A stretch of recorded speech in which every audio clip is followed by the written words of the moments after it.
Здравейте, приятели! Вие сте с третия епизод на подкаста "Цената на успеха".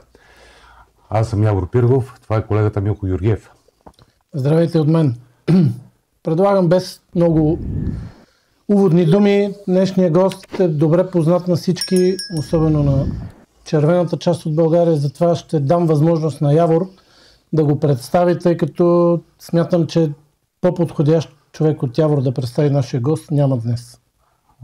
Истината е, че помолих Милко аз да го направя това, защото чакам този момент вече 2 години, от когато ни се роди идеята за този подкаст. Тук ще направя едно лирично отклонение. За 40 години любов към ЦСК. Аз съм имал 5 футболисти любими. Започнах с Жоро Славков и с Краси Безински, след това Христо Стоичков, след това Мето Деянов и петия, последен във времето, е днешния ни гост. Искам да кажа добре дошъл на председателя на управителния съвет на Миньор Перник, в момента Велизар Димитров. Вили, здравей, добре дошъл. Здравейте, благодаря за поканата, много ми е приятно. На нас повече. Ние сме с вас приятели от време оно и винаги ми е било приятно да сме заедно. Дали в студио, дали на кафе, удоволствие за мен винаги. Милко, започни с първия въпрос. Тук ще започваме от някъде. Аз даже предлагам да не караме по сценария, да си караме както си го знаем ние. Защото той Велизар сам каза, че се познаваме и няма смисъл от много увод. Но какво да започнем? Да речем, как е положението в градо? Първо да питам. Има ли вицове или всичко е истина? Със сигурност 99% от нещата са истини. Всички познаваме нрава на перничани.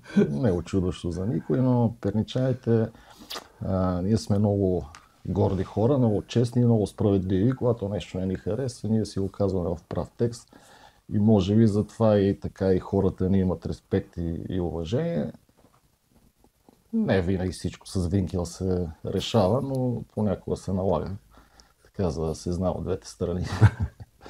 Ако ме питате от спортна техническа част, въобще за спорта в града, ще ни отнеме сигурно много часове да си говорим. Истината е една, че кмета на града Станислав Владимиров прави всичко възможно. Всички спортове, които не са малко, доколко съм запознат, са 48 или 49 спорта в града и се старае по всякакъв начин за всички да има средства, което нали се сещате, че даваш средства за 49 клуба, се отразява на всеки или общо взето всеки взима по-малко и не стига до никъде. Но се прави всичко възможно, за което му благодарим и не само аз си контактувам и с представители на други спортове, просто шапки долу, такива са ни възможностите, гледаме да се оправяме. Колкото за клуба, не са лесни нещата, но не са само в Миньор. Общо взето в България е много трудно, има така 5-6 отбора, които са финансово добре стабилни и организационно и другите отбори сме общо взето от днес за утре закърпваме дупки, появяват се нови. Няма как да е при положение, че нямаш никаква подкрепа от държавата и единствено общините да се оправят. Трудно, намират се, слава богу, спонсори, които да помагат под всякакъв вид форма, но е крайно достатъчно, за да предлагаме продукт, който да се харесва на хората. Пак казвам, не е само в футбола, така, когато нямаш стабилна държава, общо взето на всички нива, нещата са от днес за утре. Все се надяваме, продължаваме да се надяваме да дойдат по-добри времена. Не само за Перник, защото има и много други големи общини, които отборите им кретат и общо взето мъка, когато феновете и по-възрастни се срещат как е било преди 20-30 години, искат да бъде по същия начин. Ние продължаваме да работим, колкото можем това правим. За съжаление, с вързани ръчички е трудно. Няма смисъл да се оплакваме. Футбола си ни е такъв си отърпим. Тръгнем ли в тази плоскост, ще отидем на един много сериозен разговор. Нашата цел беше да направим нещо по-интересно, по-отпускащо за зрителите. И затова малко ще изляза от тези сериозни теми и ще попитам. Да, ясно е, ти работиш в Миньор Перник, знам колко си ангажиран с каузата да помогнеш на този клуб. Но не е тайна, че ти си цесекар. Какво е цесекар да... Там тръгва и футболната ти кариера. Какво предизвикателство е за един цесекар да бъде в Перник и по-здравословно ли от това да си левскар там, в този град? При всички положения. Много ми помага и това, че съм местен, тъй като не са много долюбвани в Перник цесекари, а още повече левскари. Знаем какво е отношението на пернишкия Запалянко към сините. Така че аз нямам проблеми в това отношение и хората знаят, че съм там за да помагам, без значение къде е минала по-голямата ми част от кариерата, къде са ми най-големите успехи. Аз съм юноша на Миньор Перник и не е тайна това. Имам и един сезон в първи отбор. По стечение на обстоятелствата бях отдаван и на Литекс, и на Локомотив София и се стигна до момент, в който се разделихме, което е най-нормалното нещо. Аз и момчетата в момента в отбора им казват, че трябва да направят така, че възможно най-малко време да се задържат в отбора, имайки предвид да се покажат и да отиват да играят по-голям футбол, да печелят повече пари. И Миньор Перник винаги е бил трамплин, доказан клуб в историята на българския футбол. Близко е до София, наблюдават се доста мачове и на живо от специалисти, така че всичко е в техните ръце. Аз доволен от това, което се случи с мен, тъй като ясно е, че когато имаш, не се изтъкваме, по-добри качества, най-редното нещо е да катериш стълбичката нагоре в по-големите отбори. И това трябва да е целта на всички момчета. Връщайки се на въпроса за сини и червени, ти също си присъствал, знаеш за какво става въпрос, не са им от така най-любимите. Да, факт е, че мене ме приеха добре и съм в много добри отношения с голяма част от феновете там, така че... Нашите фенове, те са както и другите, които си обичат истински отбора. Много е лесно, когато побеждаваш, всички да сме от Миньор, Левски, ЦСК и така нататък, когато биеш. Но има моменти, в които това не се получава. И естествено е на моменти хората да са недоволни. Те не са доволни. Реал, като падне половината свят е недоволен. И се пишат какви ли не глупости. Примерно, и Барселона. Но нашите запалянковци са общо взето, че са темпераментни, това е ясно. Но пък знаят кога и къде е границата. Знаят какво е състоянието на отбора. Не се... Изключваме няколко зранца, които те винаги ако не се класираш за Шампионска лига, Лига Европа, защо трябваше Шампионска лига. Винаги има такива недоволни, но е хубавото, че огромна част от нашите фенове и не визирам само агитката, са здраво стъпили на земята и знаят какво е положението, подкрепят си отбора, за което им благодарим. Нямаме никакви претенции. По-скоро те могат да имат към нас, тъй като за мен моментното не класиране, не е важно толкова класирането, но игрово имаме какво да подобряваме, за да бъде по-приятно и за феновете. Добре. Много ми е интересно пък и на зрителите, как се става ЦСКАР в Перник? Той ли си ЦСКАР или не си? Това не може някой да дойде. Ти каже, ти от днес си ЦСКА, ти си от Левски и точка по въпроса. Аз още откакто се помня, от много малък. Баща ми е още бил ЦСКА. Даже и преди дете. Даже и преди дете. Бил съм колко 6-7 годишен баща ми, като ме водеше на мачове на ЦСКА. Кой ти е първият реален спомен от мача? Първият реален спомен ми е още срещу Рода. Аз нямам спомен при това. Баща ми каза, че ме водил с Сосиадат. Но от този матч нямам спомен, но срещу Рода ми е ясно... 3-4 годишен тогава. Да, ясно ми е съзнанието от матча с Рода и бях много впечатлен точно минута или две преди матча. и как холандските фенове в едни изкрящо жълти фанелки ги вкараха така под една редичка. Да. И това ми е пред очите и до ден днешен. Но това е по бащия ден, което пък е много странно, че дядо ми и чичо ми бяха левскари. Което е много странна симбиоза. А още по-смешното е, че те са от Кюстендил. Баща на Радата, отида в Марек, в кръвния враг на Велбаш, което беше шокиращо за всички това. Общо взето приеха го по някакъв начин или така ми казвах. Все още да. Няколко нови години не са били семейно. Да, имаше такива периоди. Със сигурно, нали, подкрепяме те, обаче ние сме си за Велбаш, нека ви бият. Да. Коя е любимата ти песен на Гитко Тантеска?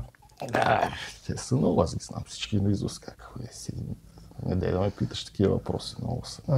Доколкото знам, в твоето семейство имате джип. Той къде е сега? Да, аз знам къде е джипа? Аз знам къде е джипа, нали? Намерен е. Търсят се други, търсят други, не мога да го намерим вече дълги години, ще го намерим. То като дипломата. Джипа с дипломата върви. Тя е в джипа. Дипломата. По дисциплинарната комисия ти наложи сега в момента санкция. Да, приемам. Ти сам спомена, че си изкарал една година в миньор като още съвсем млад. Тогава работиш с емблематични фигури от това време, които продължават. Нали? Това са Киро Змея, Кирил Николов, Първан Първанов Перун.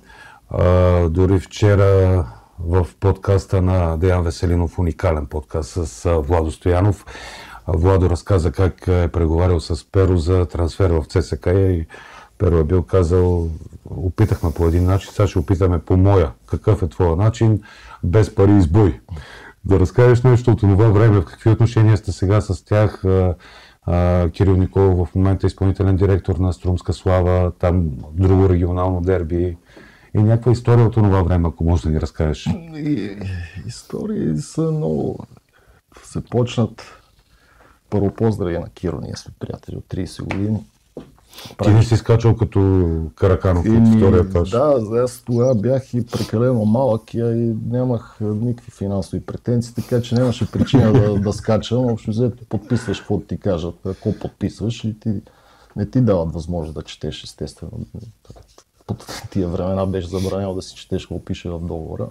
Дават ти колкото и когато преценят. Но аз тогава като прохождаш, за мен беше важно да играя. Изобщо не съм се интересувал от парите, но пък по-опитните играчи точно това ги интересуваше. Естествено, че хранят семейства. И имаше такива случки, да, които или подписваш, или скачаш през третия етаж. Гошо Караканов избра втория вариант. Но трябва да вкараме една малка скоба, че тогава имаше много силни футболисти. Караканов, Яне Кючуков, Анжел Славчо, да не ги изброявам, Гошо Георгиев, които после играха и в Левски, ЦСКА, в Литекс, още в най-силните отбори. И нормално е да бъдат търсени и да не искат да си преподписват договорите. Нещо, което естествено началниците не ги устроят по никакъв начин. Тогава трансфер, то не че и сега, български клуб, трансферни суми, много рядко имаш. Всеки гледаше да избяга, без пари да те вземат, после се криеш. Неприятни истории. Има случаи в Металург, когато питали за пари, кога ще има, и ме казваме, след малко идват касиерките да ви дадат дължимото.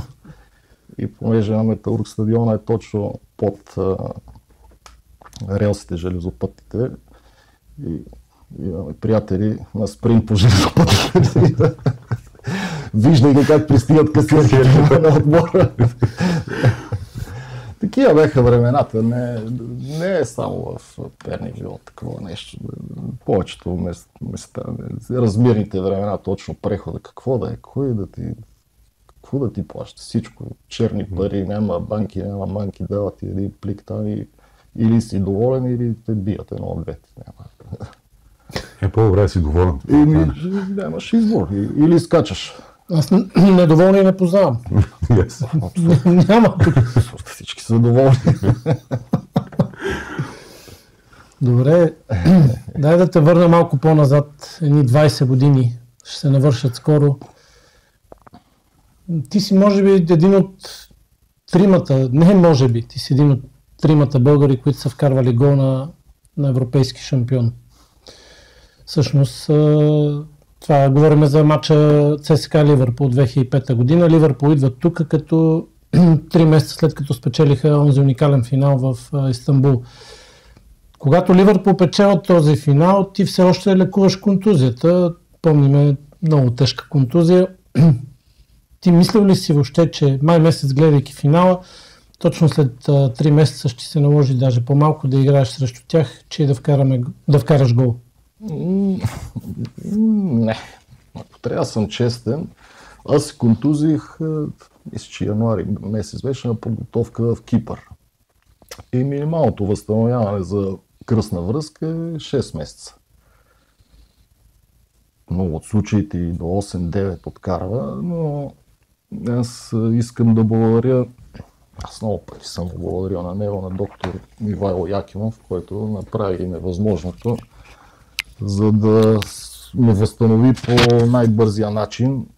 Тренирахме едва ли не денонощно с него индивидуално, той си отделяше от личното време само и само заради мен. И общо взето нещата вървяха добре. Имах и няколко сеанс с Мариана, всички знаем за сръбската лечителка, която също ми помогна, за да се възстановя по-бързо. Но истината е така, че аз нямах тренировки с отбора преди въпросния матч. И си спомням как слушах жребия в колата, вашите колеги от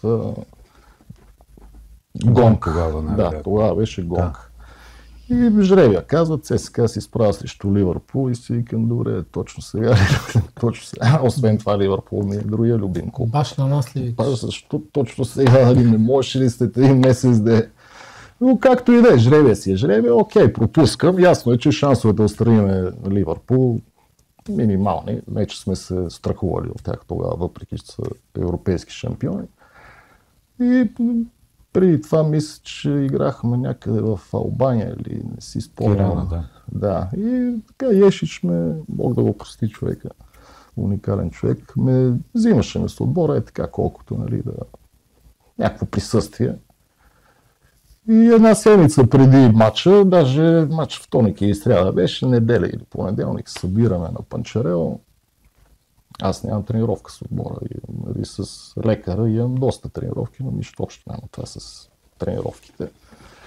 И вървейки на Панчарел на базата, Еш вика, как си майстор? Викам, добре, оправям се вече, добре, вика, сряда почваш. Я пак, сряда почваш, кое не разбра? Викам, шеф, сега не се базикай, просто изобщо не ми да базикай, да имаш с Ливърпул, аз го пропускам. Слушай, какво ти казвам? И аз продължавам, предишния ден преди матча, правиме тренировка, вече съм с първи отбор. Преди мачовите тренировки, те са повече за развлечение, малко тактика, малко квадратче, такива леки неща. Идва на групата съм, разбора на другия ден, 2 часа преди матча, почва да прави разбора и така. Почва, обикновено се почва, нали, вратара, така почва момчета. Номер 8, Велизар Димитров започва. Единствения, на който му забранявам да сбърка всички топки, които може да сбърка. Позволено му е, така че го имайте предвид и след това почва на вратата еди кой си. Аз естествено още съм, не мога да го възприема като реалност. И да, разбора и следващите 2 часа до матча ми бяха най-тежките в живота. Не съм уверен в себе си, не знам на какво ниво съм окей, физически съм подготвен. Отделно от това винаги се притесняваш за травмата, защото получили си такава контузия втори път, може и кариерата да ти замие на кино. И общо взето в главата ми беше някаква бомба. 10 минути, 15 преди това поговорих с доктора, така. Той ми дъхна уверен, бъди спокоен, всичко ще е наред, подготвен си, здрав си, як си. И общо взето от там нататък, от целия матч, помня само гола, който го вкарах. Олекна ли ти като? Не, аз не ми... Освен това резултата беше и негативен, да. И не ми е било изобщо до това. Но си спомням, че изтичах тогава и прегърнах първо доктора. Мурат Хидует тогава ми центрира, карам го и аз тичам към него. Нали? Той дия ръчичките, той чака да него. Обаче аз отивам при доктор, естествено, че към него бяха всички благодарности. След това, естествено, и с Мурат. Ние сме приятели и до ден днешен. Ти на Анфилд те вкара, ама малко засада. Не беше малко. Вара нещо. Беше бая засада, но истината е, че бях вече толкова уморен накрая, че аз виждах, че съм в засада, но ако бях спрял, не мога да тръгнеш. Не мога на никъде да тръгна. Ни напред, ни назад, трябваше да падна. И сега си продължих и тя топка да си. Много хубави матчове, много пак. Играеш срещу действащи европейски шампион. И атмосферата там беше. Атмосферата е фантастична. Излизаме да загряваме стадиона, имаше 300 човека. И си мисля, кой ще дойде да ни гледа на нас, те са ни били 3 на 1 първия матч, те хората си пият бира някъде по половете. Влизаме в съблекалната да се прооблечеме, излизаме, стадионът ще падне. Аз ще кажа случка. Почва матча, ние сме една група фенове, настанени в едно В-сектор. И един негов адаш и първите 15 минути Ливърпул натискат. То е чудо. Максич прави чудеса на вратата, гради се, удрят. И въпросният Явор само вика: майко мила, какъв футбол. Майко мила, какво ги правиме. Майко мила, не знам си какво. 15-та минута вкарваме гол. Ние скачаме, се радваме. Той седи. Той през цялото време мисля, че червените са ЦСКА. Вика: майко мила, какъв футбол. Убихме. А ние до 15-та минута беше страшно. Аз обаче продължавам да си мисля за глагола, който използва Вили. Ни напред, ни назад трябваше да падна.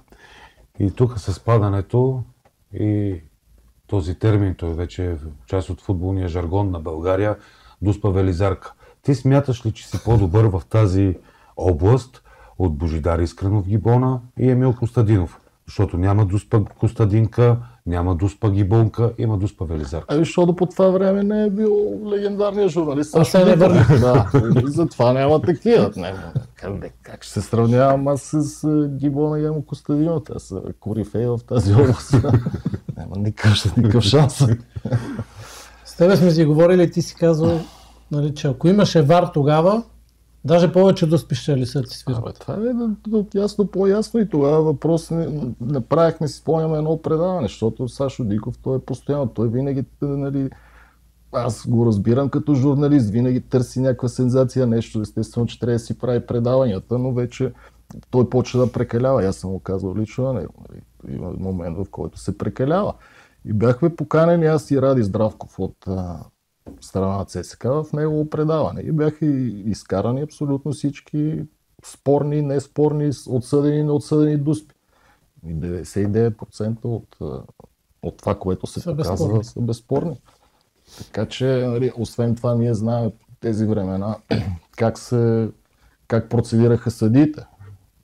Корупцията на какво ниво беше? Нали, общо взето всеки клуб тогава беше от някой собственик подземен на бос, така наречен. И се даваха пари и тогава съдийството беше брутално. Отиваме да играем мач в Самоков и ти нямаш никакъв шанс. Срещу руски спортист, което не е нормално. Така че едните свират, дават дуспи, другите не дават. Да. Багажници ми се вози, много примери. И, нали, последно по съдийската тема, сега били под натиск съдиите. Защото не знаят преди 20 години какво означаваше натиск. Понеже заговорихме за мачовете с Ливърпул, общо взето всеобщо мнение, че това е възможно най-силният отбор на ЦСКА за 21 век, тогавашния отбор. Но това, което всички фенове и хората, които обичат ЦСКА и живеят с този клуб, все още има един въпрос, който ги вълнува. Какво стана 2006-та пролета? Защо така отбора рязко се срина и вместо да гледаме квалификации за Шампионска лига, ние сдадохме титлата, така да се каже, доброволно? Твоето обяснение какво е? Много пъти аз съм обяснявал моето логично обяснение. Слушам, нали, някакви конспирации от феновете, че чужденците били хванати, че нещо от сорта, че има нещо подмолно. Аз лично такова нещо не знам. Истината е друга, че ние бяхме в Тунис на подготовка. И ние тренирахме в едно училище, което тревното покритие беше, нали, представете си в Африка, знаете, нещо между сгория и трева. Не знаем, но... Африкански футбол, те сте гледали репортажи такива, и което е, нали, беше скандално. От едно училище тренирахме 3 дни, местът ни на друго. Кой е виновен за организацията, не ни интересува. Общо взето изгубихме 10 дни в опити за някакви тренировки. Това нещо естествено, че и психологически натежава. Не стига, че си на лагер, който е бил футболист, знае колко е тежко да ходиш 2 седмици на лагер и да тренираш по 3 пъти на ден, да си мъртво изморен. И аз мисля, че това така нека си свали тонуса на отбора. Мисля, че 7 точки или водехме нещо такова беше. Да. И нещата тръгнаха и много зле. Първия кръг, мисля, че във Варна... Беласица, мисля, че не, беше. Първия кръг бихме Ботев, 1-0 много трудно на армията и после почна надолу. Мисля, че направихме хикс във Варна и следващия матч домакини с Беласица. Аз изравних 92 минута 2-2. И това са вече изгубени 4 точки. Естествено, че и така и психологически почваше да тежи. Другото, което е противниците с достатъчно добра организация, работейки по всекакъв начин, те не губеха, естествено. И 7 точки не е нищо, 2 мача падаш и разликата е стопена. За мен това е основната причина, ние не успяхме добре да се подготвим в въпросния лагер в Тунис. Всичко друго е спекулации, чували сме ги, и понякога не може българина да приеме, че може да има някой, което е абсурдно, нали? Че може да има някой по-добър от тебе и винаги търсиме, нали, някакви... Нещо друго е виновно. И не е виновни сме играчите. Може би, за да завършим тази част с неприятните теми, ще попитам за още един доста неприятен момент. Кой инициира операция Извадени джобове? Ако трябва да съм честен, нямам никаква представа. Аз тогава живеех в Перник и пътувах Перник, София, пътувах за тренировка. Тогава нямаше магистрали, околовръстни, общо взето се пътуваше повече от час и нещо. Сутрин при тренировка задръстванията са, сигурно си спомняте за какво ставаше въпрос тогава. Дори закъснях за тренировка тогава. И излизам на 5 минути след останалите момчета и всички с извадени джобове. Естествено, че най-нормалното нещо беше аз да ги подкрепя. Не, че съм бил против, но кой е дал идеята? Някой от лидерите, естествено. И аз с най-голямо удоволствие, естествено. Аз съм винаги солидарен с колегите. Извадихме джобовете, но тогава беше много тежка ситуацията. Повече от 3-4 месеца изобщо нямаше никакви плащания. Как се живее? При господин Томов, не вярвам. Продължавай, колега. Да. Преди да дойдеш в ЦСК, още като си част от Марек, това е всеизвестен факт, си следел от австрийци, от Young Boys. След това знаем и, че Мауриньо е пращал човек да те гледа за Порто и това се знае. Кажи ни, моля те, обаче повече за евентуалният ти трансфер в Монако и как щеше да бъдеш комшия на Адебайор.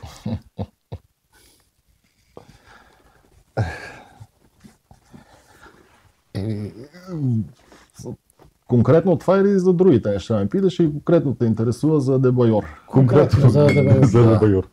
Това не всичкото момче, дето е. Прескачаше Демчо Тодоров. Имах матч в Монако и разходка предишния ден или дена на матч, сега точно не мога да си спомня. Яхтеното пристанище, гледаш яхти за по 300-400 милиона и правим разходка и Сашо Томов. Да не излъжа дали Илийката Илиев не беше и ми показа една сграда на 4-5 етажа, бутикова, на първа линия. И каза, тук, вика, ти ще живееш на 4-ти етаж, вика, не може на 3-ти, защото там е Дебайор. Викам, аз не видя, какво му стана това човек, защо е? Как да те отдавна те следят, продаден си, не го мисли, но вика, трябва да живееш на 4-ти етаж. И защо трябваше да живее нещо, където ми каза, там ще. След това обаче в началото на 2008 Томов почти те беше продал на зала Егерсек. Тогава написах статия, която ми костваше акредитацията за армията. Разкажи малко повече за този трансфер, за каква беше там сагата. Имаше, да. Общо взето, това моя менеджер Лъчо Танев разкри, че има някаква потенциална измама. Треньора едва ли е знаел, там общо взето между спортните директори да се плати, мисля, че беше много голяма сума, 1 милион и нещо от сорта евро, които половината трябва да се върнат, другите да се разделят. И случай седнахме, вика, за мен това е пълна измама, нали, окей, финансово ще си добре, голяма заплата, но това нито треньор ти иска, това е сделка, някои хора да си напълнат джобовете, вика, не ги интересува какво ще стане с тебе. Моето мнение е, че не трябва да ходим там. Аз напълно се съгласих и това е цялата история. А по този начин Лъчо не губи ли пари? Лъчо със сигурност... В смисъл, че той е постъпил много човешки, че ти го е казал това. Че е загубил пари, ще да вземе и той е комисионна, но ние с Лъчо, може би от първия ми ден в ЦСК съм негов клиент. Нашите отношения вече са съвсем друго. Ние сме приятели. Благодарение на такива негови постъпки, които съм ме убедил, че по-важно за него е моята кариера, отколкото да вземе някаква комисионна еднократна и до там. Понеже е споменал Лъчо Танев, нали говорим за Лъчо Танев, ти си може би един от двама, трима, да речем петима българи, които са пили кафе с Меси. Разкажи ни малко повече. Така и въобще, що за човек е Меси?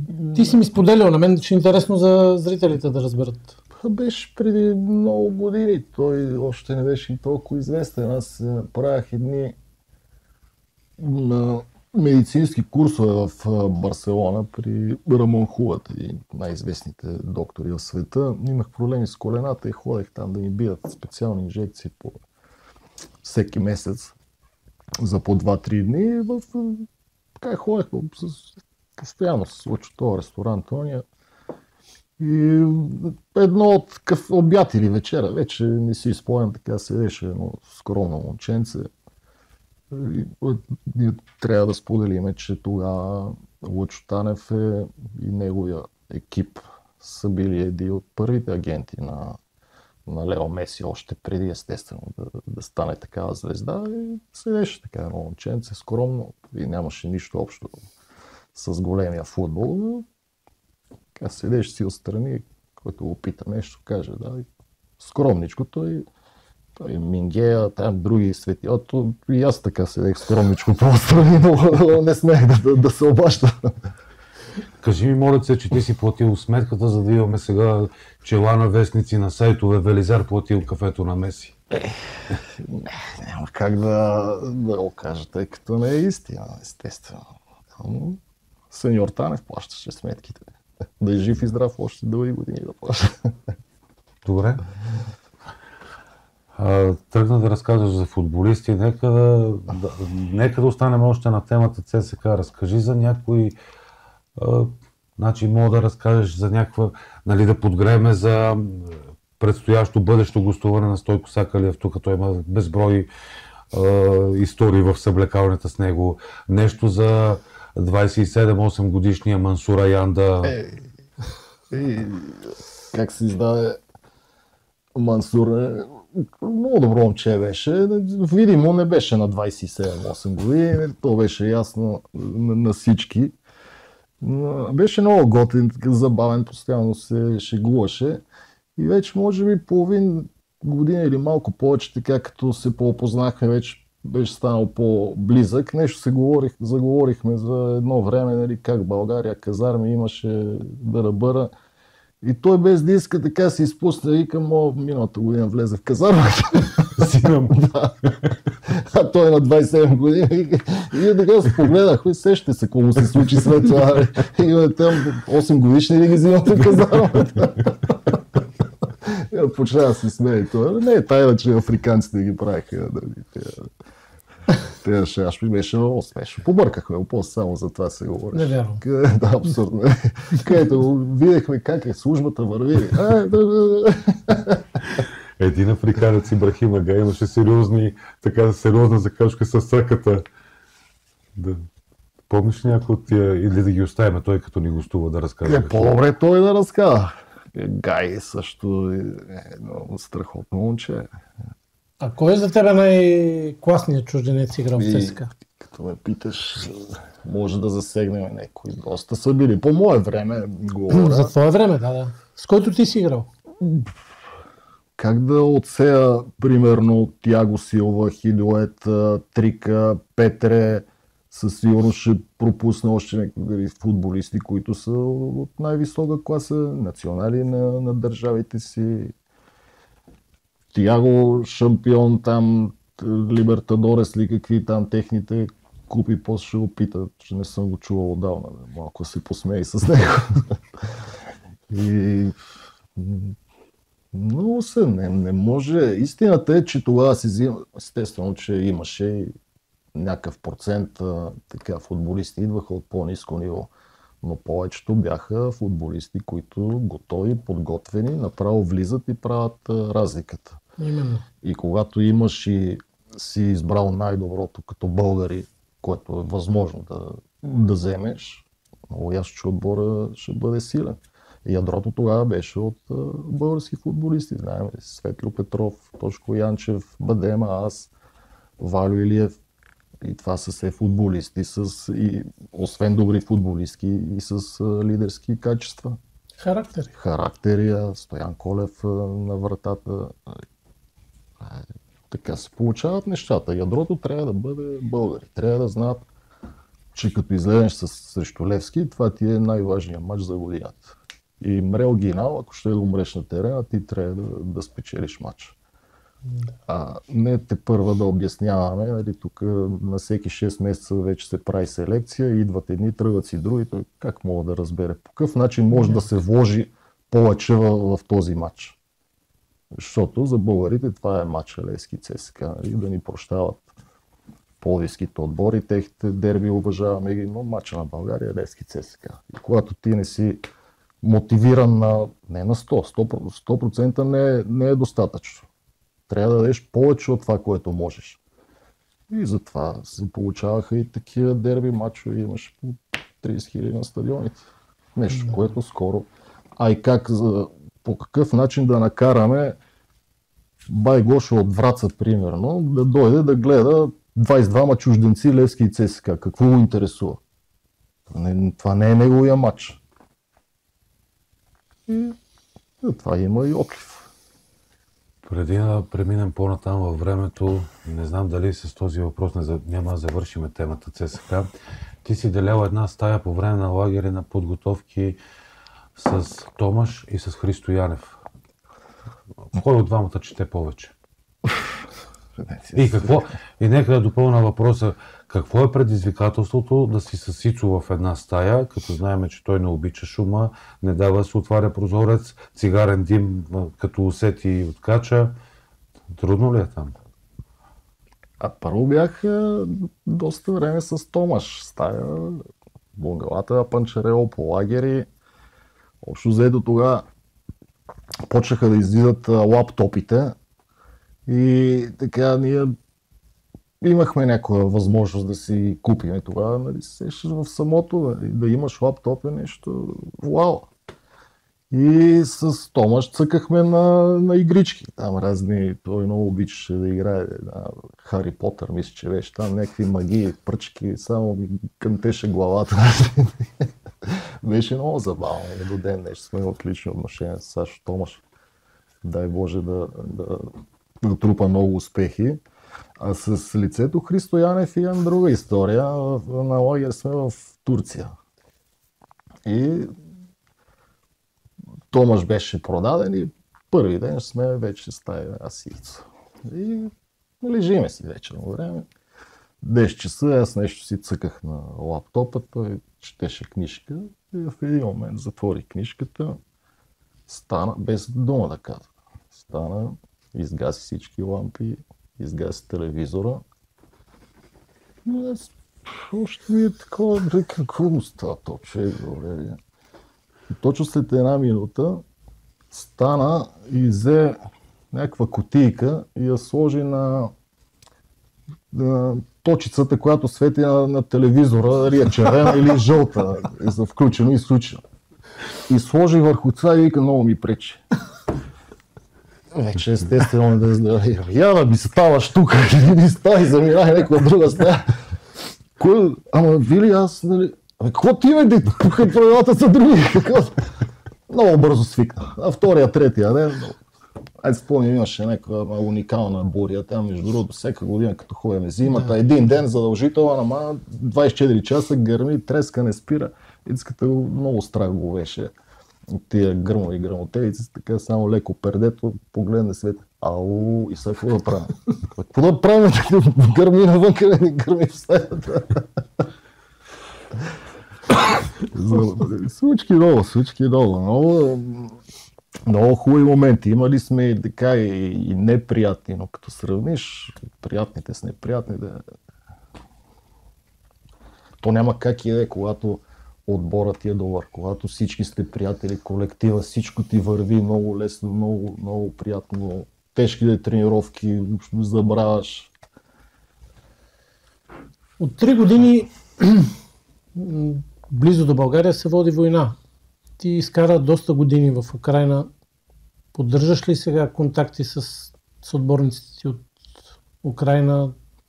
Нещо повече по темата да ни кажеш. Всъщност това ли беше причината да се прибереш тогава? 2014? Не беше причината тогава. Причината беше, че отпаднахме много злощастно от един албански отбор за евротурнирите и президента направи треньорска смяна. Правилна, неправилна, ние не мога да се бъркаме човека в работата и доведе един руснак, аз даже не мога да помня името,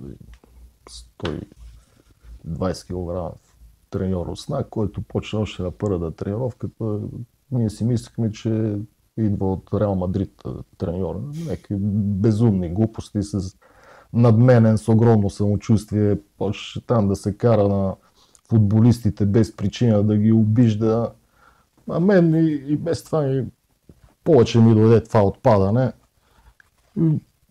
Един матч Запорожие, мисля, че тук регионално дерби, там на 90 км, това е все едно си съседи 90 км, нищо не. Играеме 0-0 на полувремето. Той вика, излизаш. Хубаво, излизаме.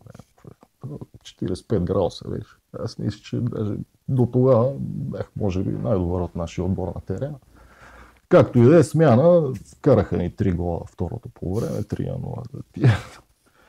И идва помощник треньора след матч и ми казва, нали, утре сутринта си на тренировка. А другите почивка. И аз да тренирам, нали, защото имаше там, кой е играл 45 минути, тренировка, кой повече не тренира. Аз съм капитан на отбора. Помощник треньор, само казах, викам, аз няма да... Как, защо вилиза? Но защо? Но защото се отказах. Как се отказах? Сега се отказвам. Ама чакай, не дай, нали, не бързи. Не бе, кой не разбра? Отказвам се. Чакай сега спортният директор, президента. Викам, президента, кой ще да дойде. Приключвам. И така и стана. Нали. Той за по-късно разбираме методите му на работа, като отиде някъде, иска да смаже лидерите, за да той да е шефа в отбора, което нямаше как да стане. Аз бях на 34 години и имах още една година договор. А истината е, че много лесно ми беше да взема такова решение, защото още 2 години преди това аз много разговори с президента и спортния директор и те са ми казали, в момента, в който решиш да се откажеш, може да си избереш каквато искаш позиция в клуба. Това не се коментира. Всъщност как се стигна до трансфера ти в Металург и с какво помогна той на ЦСКА? Защото той дойде в един много тежък момент за ЦСКА. Да, беше тежък момент, защото клуба изнемогваше финансово и трябваше много успешни плащания, за да не се отнеме лиценза на отбора. И един ден ми звъни Ники Костов.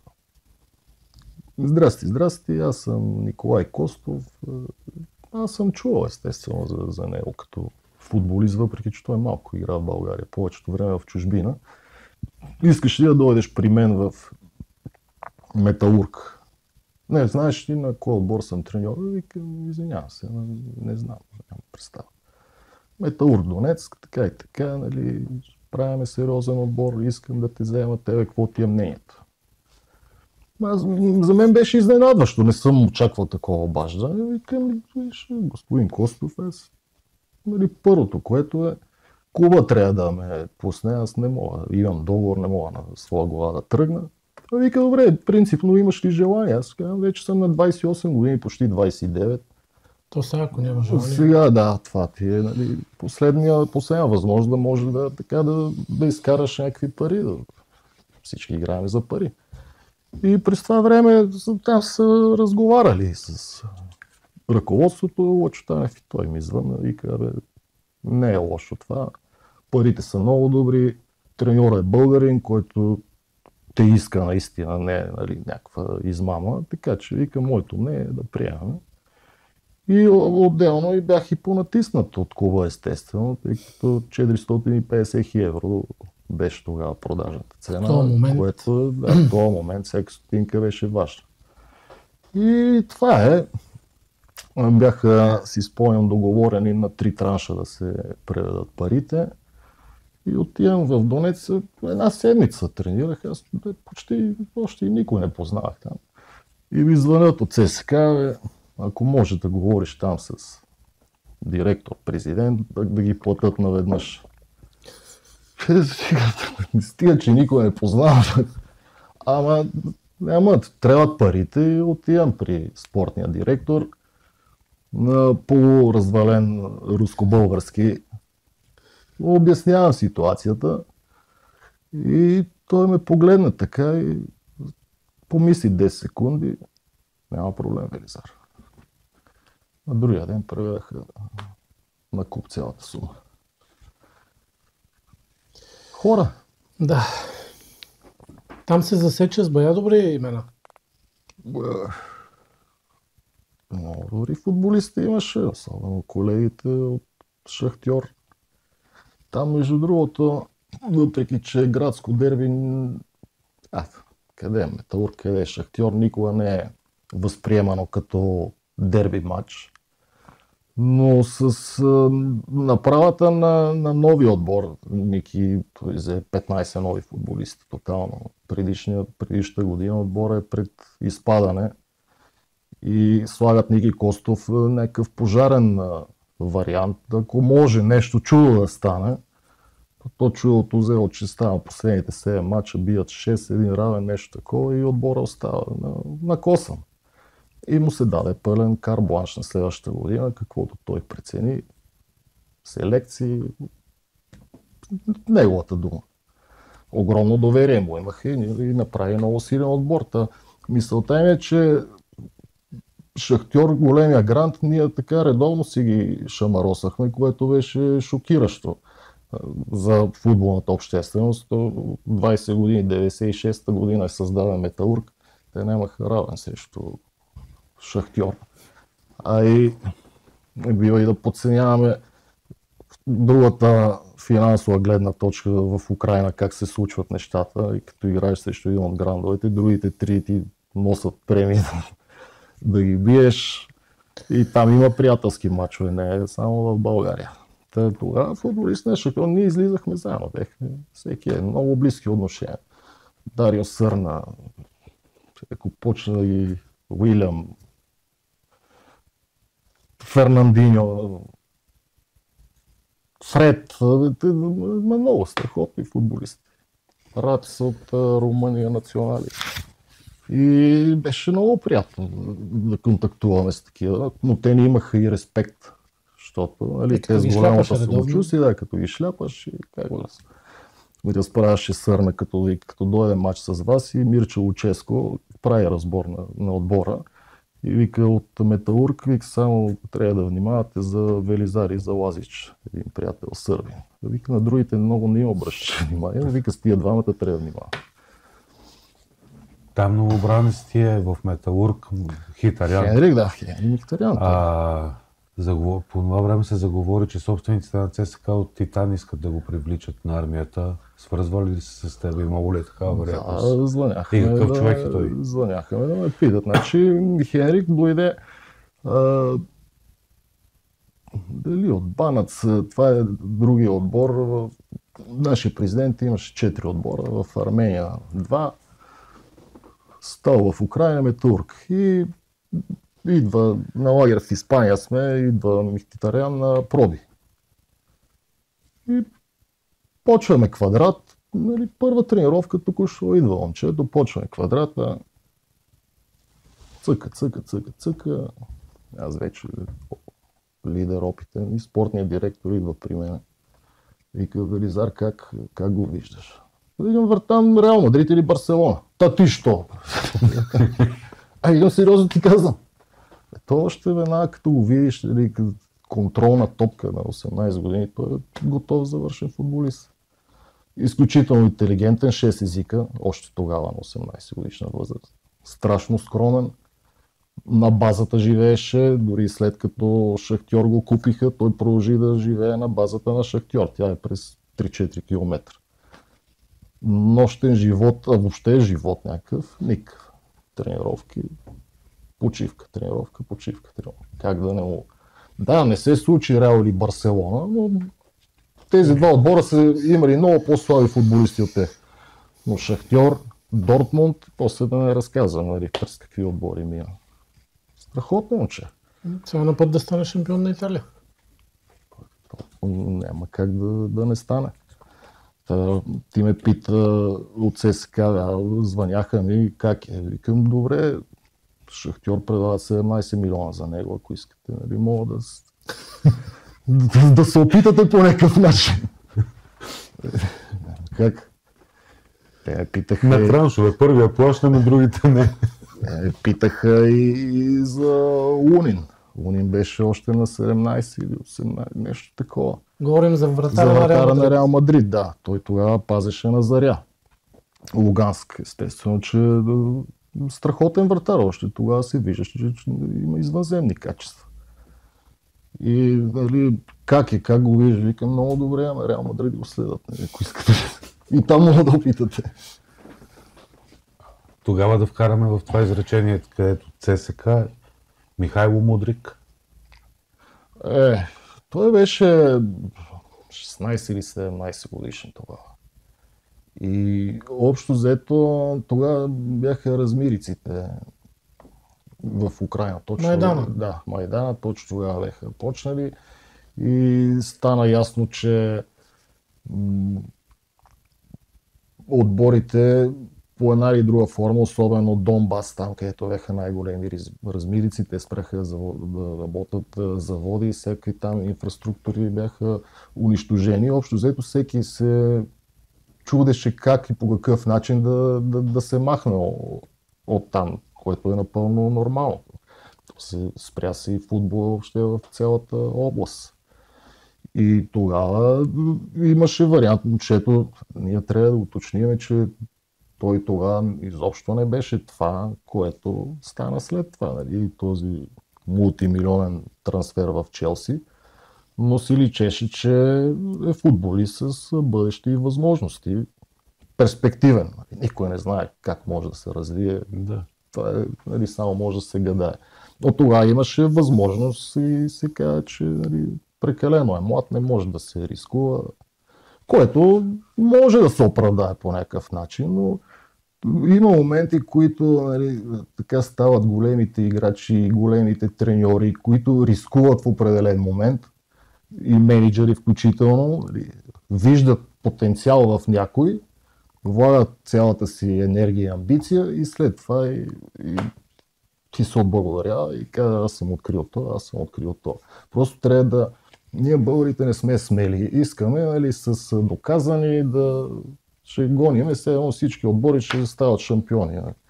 И отбори като Беро и други примери да играеш с 20 чужденци. И за какво? За какво се бориш? Трябва да се рискува понякога. Да. Това е. Значи ние си говорим, че преди, това са колко се падат, 17-18 години ЦСКА се интересува от футболисти от калибъра на Михтарян и да не изброявам, ти ги каза преди малко. Лунин и така нататък. Сега дори това не може да излезе като заглавие във вестник. Че някой български отбор въобще може да си позволи. Тоест процесът малко се обърнал и вече ти как го виждаш? Необратимо ли е? Тук да дойде футболист от такава класа. Нека да уточним, че все пак ти си човека, който е довел може би най-реномирания футболист в България, Върна на Нита, който имаше 200, той беше в активна възраст, не е полупенсионер, с 250 мача за Нюкасъл, Лийдс, Аякс зад гърба си, той взе в ЦСКА. И да, не е само моя заслуга, естествено с мой партньор, Марко Михайлович, който е от 10 ръце на Мино Райола, не е случайен агент. И тогава сякаш беше по-лесно, точно тогава, защото беше и пандемията. И беше възможно да, тъй като на доста места и така и първенствата, някъде се играе, някъде не се играе, някакви такива времена бяха. И той беше със свободен трансфер, не беше играл 4 или 5 месеца, нещо от сорта. И говорихме с Марко, има варианти, аз му казах, да, ще пробваме. Казах тогава и на Стойчо Стоилов, дай да го вземем, нали, без трансферна сума. Сега заплатата естествено ще му бъде по-висока, няма как да е, защото такъв играч да ти дойде в България много трудно. Така, общо взето не им се стори тогава реално, че може да се случи. Но пък дойде човека и то си личеше още от първата тренировка за какъв футболист става въпрос. Огромна класа, там игра 6 месеца и вече си хвана път. Много класа футболист, много класа. Докато работиш в ЦСКА с господин Георгиев, пътувахте до острова. Той беше директор, за да откриете Академия на червените там. Разкажи някоя случка от там или той да вземе думата. Сигурен си. Лошо е да се познаваме, нали? Аз ще си замълча. Аз мога да кажа, че ни заведаха ни на матч Арсенал. С кой играх? С Уест Хем, бе? С Уест Хем било някакво дерби, някакви глупости. Ние с него сме си фенове на Ливърпул. Това беше последния матч, извиня, че прекъсвам, на домакински на Арсен Венгер след 20 години в Арсенал. Последния му матч. Ние го наградихме с 45 минути внимание. И да гледаме, да, най-демонстративно. По-приятно занимание. Да, тук какъв хубав пъп има точно до стадиона, така едно обедно време. Спихме по една-две бирички, гледаме си фенове, обикалят си. Ние сме си фенове на Ливърпул, какво ще гледаме? Арсенал. Другото не е за разказване. Да питам ли дали се е случвало някога българин в чужбина да постъпи некоректно? Аз такъв случай не знам.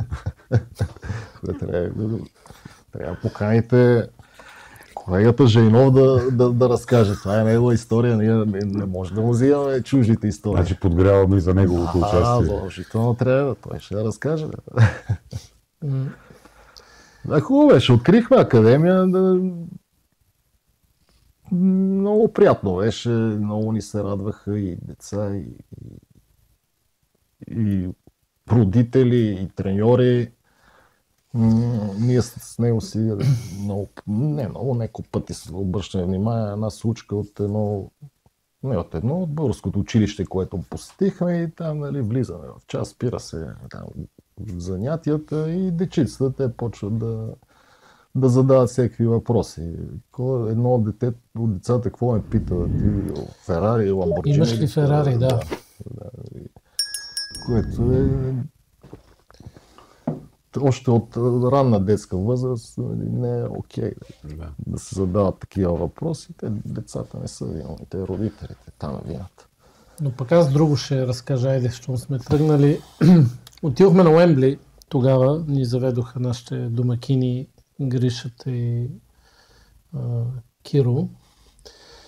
И... Гришата и Киро, моля те уточнявай, нали?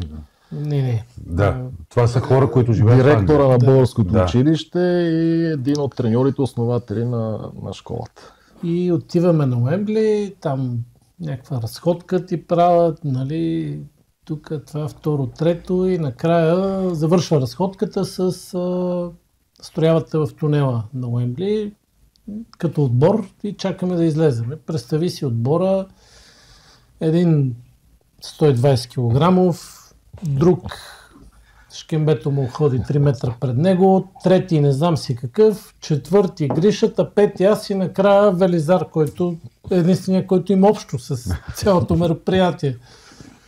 Излизаме отвънка вече на стадиона, те ни строили като два отбора, това пародия не е ми направо. Само да ни даваха по едни бутонки там да обърнем. Излизаме и си говориме с Велизар. Аз му викам, добре, бе, ти ли се рита така малко от малко? Той вика, грам не ми се играе, обаче вика, като ми замирише на трева и вика, тогава ми се доиграва. Замириса му, ама не беше вече неговото за Уембли. Ти всъщност на Уембли играл ли си? Не. Тогава с Херонес и... Не, аз бях младежки национален отбор. Тогава ние също играхме в Англия, само че тогава на Ептън парк на Уест Хем на стадиона. Стария стадион. Да. А след това при Мъри Стоилов те ни биха 4-0, мисля, че... Не, на Уембли не съм играл. Вече не било много зор.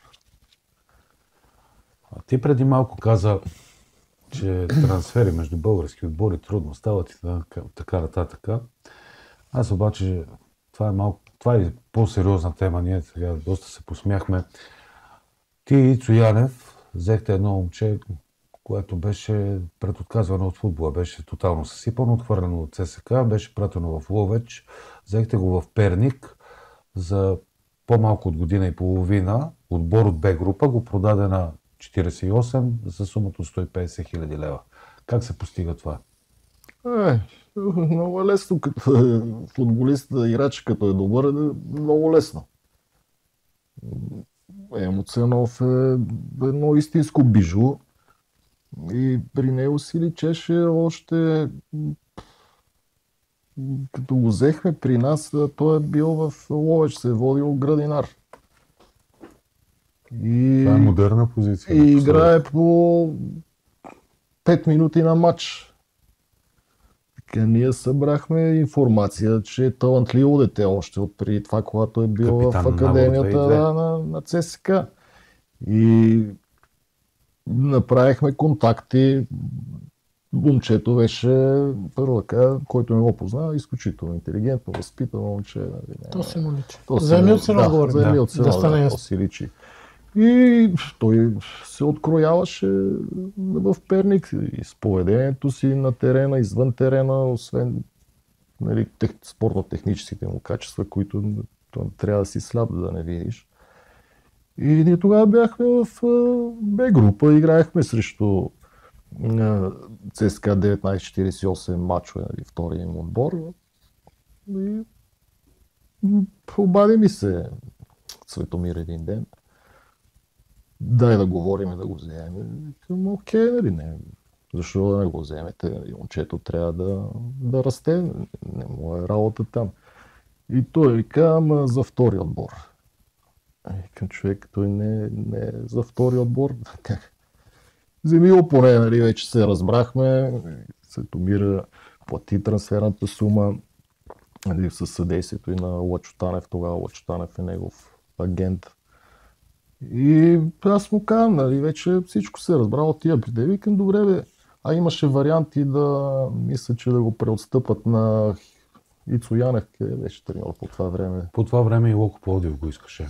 Точно, не можеха да дадат тези пари. Да, това е така.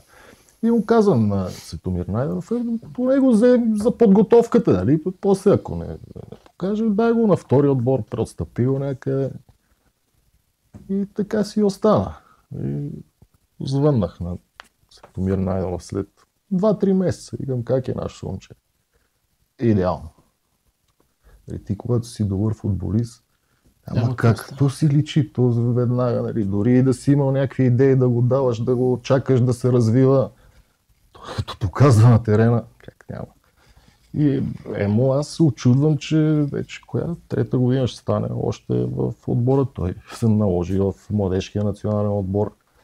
За мен този футболист... Смениха му позицията, вече е централен защитник. Той може всичко да не е проблем за него. Но изключително важно е това лято, вече му е време да намерят вариант да го продават или ако щеш под наем някъде отиде навънка, той вече трябва да се докосва до големия футбол. Няма за къде. Те годинките много бързо си минава. Сега ще станеш на 23-4 и вече ти пак можеш да отидеш да обиколиш тук Русия, Полша, Румъния, нека отдолу идва, естествено. Никой не чака. И вече трябва да... За мен има качество да играе в футбол и то на доста високо ниво. Вили, наближава юли, когато ще се проведе световното първенство. Наближава, колега, март месец още. След 3 месеца е юли. Тези неща... Чука на вратата. Тези неща се организират година по-рано, аз съм проучил. Кои неща? Световното първенство по лов на марлини. Това е новата страст на господин Димитров, океанския риболов, където се ловат чудовища, не риби. Няма ли да видим българско участие на това? Доколкото знам, всяка лодка, съдия, наградния фонд е 1 милион, не може ли нещо да направим по български? Ние обмислихме варианта, нека си да прецакаме системата. Не вярвам. Абсурдно, не сме си го помислили. Значи, естествено, че ще участваме, имаме официална покана, така вече сме ангажирали и доста неща. Знаете, там не е толкова лесна организацията. Билети, места за спане, там имаше и тренировки няколко дни преди това. И пътуваме на 29-ти, една седмица общо взето. Значи световното първенство Мадейра. Значи първенството е от 4 точки. Излъжа, едната е Мадейра, Азорски острови и още 2, които са по-надолу. Трябва да проверя, не ни интересуват другите 2 точки. Да. Общо взето, голяма част от океана е обхваната и почва сутринта в 8 часа до 4 часа. Имаш 8 часа риболов, който фане най-голямата риба. Те са над 150 лодки участват, 150 екипажа, който фане най-голямата риба, печели наградния фонд $1 милион евро. И всичко е въпрос на късмет. Мога да станеш световен шампион и с 100 кг риба, ако другите нямат ден. Знам, че миналата година, когато сте го направили за първи път, след 4 сухи дни изпивате една бутилка от лежала ракия и след това идва големия удар. И в тази връзка с господин Георгиев, умишлено е в пликче, тъй като нямаме рекламодател. Това е. Значи всички изби, Винпроми, свободни сте, може да ни звъннете, следващия път да покажем. Ето, за да Ние чисто Благодаря. приятелски, Да. с така Благодаря. надеждата да се намесиме в този 1 милион. След малко Нали, аз все ще пак. ви подаря нещо. Значи, случката с въпросната ракия е такава. Много специална, 35 годишна, лимитирана бройка. И я взехме на борда, когато фанеме някое чудовище, да отвориме и там целият екипаж да се почерпиме. Първи ден от сутрин до вечер във водата нищо. Втори ден нищо. Трети ден нищо. А ние, така ни беше програмата, 3 дни във водата, 1 ден почивка и пак 3 дни риболов, защото нали, сещаш цял ден, там не общо взето се държиш на минимум 3 точки, иначе не може да засправ, не мога да седиш вълнение, така. И 3 дни пак нищо и капитана вика, момчета, дайте утре пак да излезнем, защото го дават лошо време други ден, то по-ще почивате. Добре, капитане. 4-ти ден пак нищо. И вече почивен ден, а ние сещате, че това струва и не малко пари, това приключение. Ние сме отишли 4 дни нищо, а преди това капитана ни праща снимки на ден по 3 риби, по 5 риби. И почнахме нашата конспирация. Това, нали, как ни върза, това типично не по-български. Нали, българи не мога да си помисли, че някой мога да прецака. И какво да прави, то вече се обезвере. Сядаме да обядваме в едно ресторанче, страхотна кухня на Азорските острови, препоръчвам нали, за храна, да, за почивка. Не, там няма плажове, там е каменисто. Знам и много прилича ресторант на една главна, много знам приятна. и по-хубави кухни. Да, направим реклама. Ще я посетиме. И сядаме въпросното заведение и вече, нали, то ни е сенята, викаме, какво се, викаме още 2 дни риболов, какво да е? Я изпратихме един юнак Марто от групата, отивай до квартирата да вземеш ракията, то се е видял, че на борда няма се отваря. Отиваме, изпихме бутилката и даже на другия ден не ми се извиваше. Обаче ме буди пак. Вика, да, излизам. Вика, какво е то? Пак нищо, ме уби вълна, не се издържа. И някакси викам, добре, влизам. И след 1 час удар, жесток удар. Повече от час и половина борба с едно животно, 300 кила. Всичко ме болеше следващите 2 дни, абсолютно всичко ме болеше, което е възможно. Аз такова натоварване. Бре, поиграл съм в футбол, бе, аз съм потренирал, но такова нещо. Удоволствието е. А капитана вика, това е бейби. Ние сме фащали по 700 килари. Да, и нас като ли няма. Така ще участваме, да видим какво ще е, то е преживяване, нали? Шанса да станеш много малък, 150 лодки. Майкъл Джордан миналата година е участвал, между другото, там принца на Катар или Кувейт, да не излъжа, ми разказваха. И участват си хората. То е за преживяване. Естествено, значи трябва да е над 35 години, нали? Ние трябва да надграждаме, нали? Не да сваляме нивото. Близва. Успех, дано да всичко да е наред. Благодариме. Ще показваме снимки, материали. Да. Ако имаме късмет, може да направим още един подкаст, свързан само с това. Ако имаме успехи, защото ще бъде интересно. Питат, обаждат се от телевизии ваши колеги, имат интерес да правят предаване. Вече тук финансово трябва да се договорим. Първо спечелвате милиона, мисля, че ще намерим време. Ще намерим. Не се притесня. Съгласен ли си? Абсолютно. Добре. Благодаря. Не е типично българска черта, но в случая така се прояви. Ако ще приключваме, ние можем да си говорим цял ден. Ние можем до утре. Ние и утре ще си говорим. Утре е друго събитие. Чакай, нали вие ми подарихте ракия, аз ще ви подаря една фанелка на Миньор Перник. Жълто-черна. Ще премериш ли, Габре? Не е добра идеята. Не е добра идеята. Много благодаря. Значи, няма да мера аз. Тази фанелка ще отиде за нашия търг, който ще бъде в края на годината, като за да бъде още по-привлекателна за феновете на Миньор, аз се наемам с отговорността да събера автографи тук на нея от Велизар, от Иво Славчев, Марио Вълков, Бог Тони Евтимов. И тогава вече ще бъде доста по-атрактивна и така за колекционерите ще свърши. И да събере повече пари за каузата. Абсолютно, да. Това е важното. Добре, благодарим. Много благодарим за участието. Надявам се следващия път, като ни гостуваш, да се поздравим с нов стадион, евентуално титла и тогава може да разкажем и малко повече спомени за по другата част. Какво мислиш? Абсолютно. Най-важното и световен шампион по ловене на марлени. Дай Боже.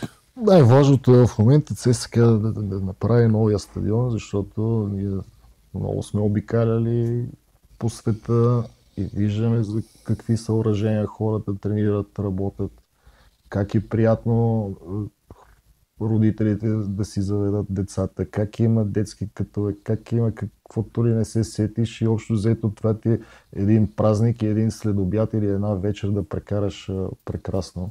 А не да се чудиш на нашите стадиони, откъде ще падне някаква тухла да те смаже.